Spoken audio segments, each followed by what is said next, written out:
Welcome back to the Mountain Morning Show, and I'm always happy when Bill Humbert comes to pay a visit. Recruiter Guy. Joe. Happy to have you here. And what that means for me is that another lesson in what to do and what not to do. And this is one of those days when people think they can kind of get away with a little bit, but probably not a good idea to do this at an interview. It is April Fool's Day, of course. We were going to play a really good April Fool's joke on you. I think we're going to let it go. But yeah, at any rate, see, out of professionalism, with Bill Humbert being around, we just can't help ourselves.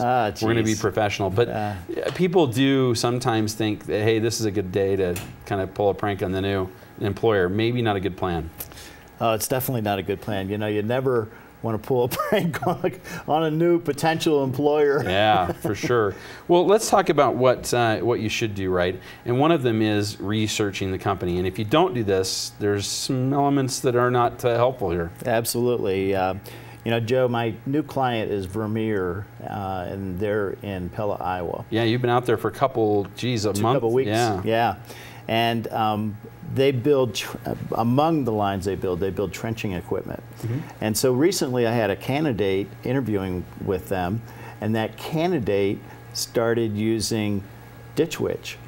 And Ditch Witch is a competition. Oh, you don't want to do that. No. And so since he obviously didn't do his research, or he did incomplete research, he must not have realized that the Vermeer product is not called Ditch Witch. Right. And so the director of HR told me after the interview, he constantly referred to us as Ditch Witch. That's our biggest competition. Wow. That pretty much means you're not going to get the job no matter how well you did. And that's the thing that's so frustrating. They're just as frustrated as you are. They want to hire you because they thought you're awesome, right? Oh, but you didn't know the product line. Right. You know, and that's something that a lot of people don't understand during the interviewing process. When you get in front of the manager, that person wants you to be successful. Yeah, they want to hire you. They're like, I want a good person today. That's right. I want to stop interviewing. I want to get somebody on board and start producing. And when they do something like that, you just go, ugh. Yeah, very, very frustrating. But that frustration can also lead to saying the wrong thing and maybe even being rude to the person interviewing you, or vice versa. But let's talk about that. If you're on the other side of it, you're being interviewed and you happen to come off as rude, you're done. Yeah. You know, I had, again, within the last 2 weeks, you know, humans are wonderful because just when I thought I've seen everything, they must stay up nights trying to figure out what's the next thing they can do. What hasn't Bill Humbert seen? That's right. And so I posted this position online. That day I responded to the candidates that had just started here, just learning this. And so then a week later, he sends me an email. And now, Joe, the email had one character in it, and it was a question mark. And I went, well, that's a little rude, but that's okay, I'll handle it. And so I responded immediately and said, hey, sorry, but this is where we are in the process. Probably get you interviewed next week. Wow. And his response was, I have 13 years of experience. I can't imagine you're going to find anybody more experienced than me. Went, holy Toledo. And this is a human resource position. I went, they should certainly know that's not true. Time out. You just got a technical. And so, you know, my response to him was, wow, you just disqualified yourself. Come on, you're done. I was being responsive and you're being rude to me? That's crazy. Yeah, that's kind of a sure sign that you're not going to get the job, because the last thing they want to do is employ somebody who's who's already a problem before they're even hired. Exactly. Wow. Well, you know, this is where coaching from a recruiter comes in too, because doing the right things, and they can still be along the same line. Following up is certainly very important, but doing it right. And I'll give you an experience. Just recently, there was a job that was posted that works pretty well with being here. I put in for it, and I found out later by following up, 200 applicants for the position. It's huge. Yeah. And that, well, hey, you know what? Guess what? You're within the first 100 that's been cut, or that has not been cut. Wow. So good job. You're still there. Yeah. And then sort of an information of what to do next. Which, of course, I got all this from you on what to do next, and that's the kind of communication that you are teaching, is what to do to make sure that you're sort of the squeaky wheel. You don't want to be the squeaky wheel necessarily, right. but you want to have some attention. Well, yes. You know, and a good recruiter prior to the interview is going to prep you for the interview and even talk about simple things like the culture and what to expect in the kind of interview. And they'll even coach you as to the dress, because today it can be full business dress with ties and suits. Sure it can. Or it can be down to not even business casual. It can be down to casual, right. Depending on the organization.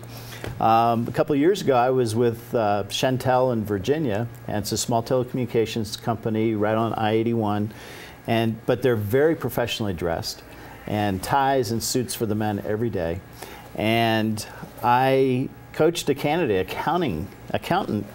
I said, look, it's a suit environment. You got to wear a suit. He came in business casual, and everybody looked at him cross-eyed. It was, Humbert, didn't you tell? I told him. And, you know, wow. You're done.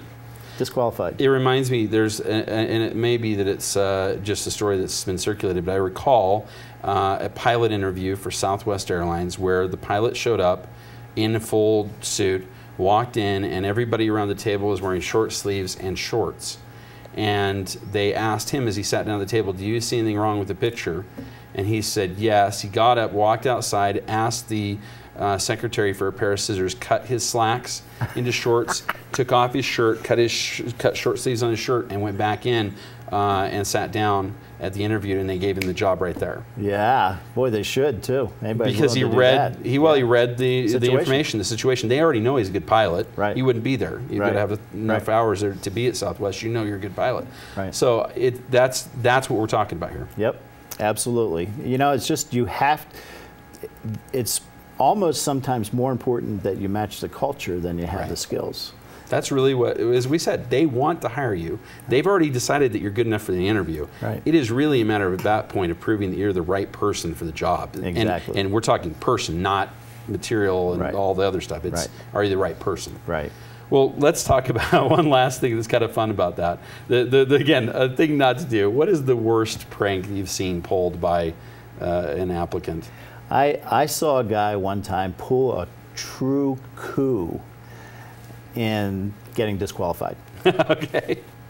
He managed to get disqualified from anywhere from 50 to 70 companies within 2 hours. Wow. What he did was he got dressed in a clown suit, told his friends that and this was at the end of the 90s when employment was full employment and hard to get jobs and hard to find people, more importantly. And he said, it's so hard for companies to find good people. I can get dressed in a clown suit and go to this career fair. And still get a job. And still get a job. And bad move. Every company that saw him took that as disrespect and arrogance. Yeah. And then worse yet, he dropped his resume off. And so they knew who he was.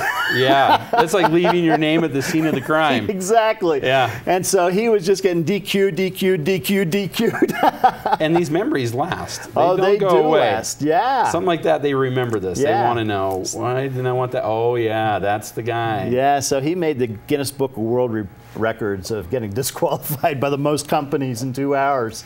It's amazing. So, yeah. Well, you know, Bill, as we've talked about so many times in the show, it is so important to have the right skill set, and that skill set can be attained by either getting a hold of someone like yourself who's who can help them prepare, but also on the other side of it to make sure that you're finding the right people by involving a recruiter as well. And of course, one of the great places I like to go, and I've done it before and I continue to do it, it's my reference, is going to your book. Oh, thank you. So, appreciate, as always, you being here and sharing with everybody what they should do to get a job. Yep. Bill Humbert, the Recruiter Guy. Joe, thank you. You betcha. Happy April Fool's Day. Happy April Fool's Day to you. I'll think of a prank later that you'll forget all about April Fool's on. All right, when we come back, there's more on the Mountain Morning Show. It's right after these messages.